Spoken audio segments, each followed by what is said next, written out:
Controversial trainee IAS पूजा खेड़कर लापता हो गई है। पूजा का पिछले 5 दिन से कोई सुराग नहीं है और अब तक मसूरी के यूपीएससी ट्रेनिंग सेंटर भी नहीं पहुंची है पूजा खेड़कर।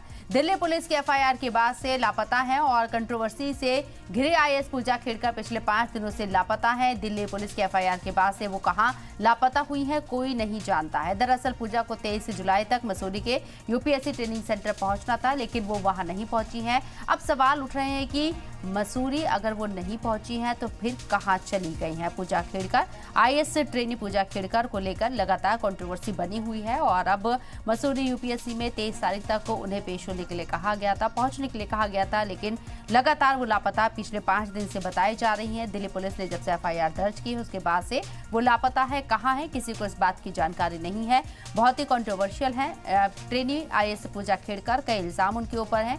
अपने सर्टिफिकेट के साथ उन्होंने खिलवाड़ किया है, गलत जानकारी है, धोखाधड़ी का उनके ऊपर इल्जाम लगा है। साथ ही साथ अपने रौब को दिखाते हुए धमकाने के भी इल्जाम उनके ऊपर, उनके फैमिली के ऊपर भी इस तरह के इल्जाम है। उनकी वालिदा के ऊपर भी अपनी बेटी का सहारा लेते हुए हथियार दिखाकर किसान को धमकाने के इल्जाम लगे हुए हैं। पूरा परिवार इस वक्त पूजा खेड़कर का मुसीबतों से घिरा हुआ है। बावजूद उसके ट्रेनी आईएएस पूजा खेड़कर लापता हो गई हैं और दिल्ली पुलिस ने एफआईआर उनके ऊपर दर्ज की। उसके बाद से 5 दिन से वो लापता हैं।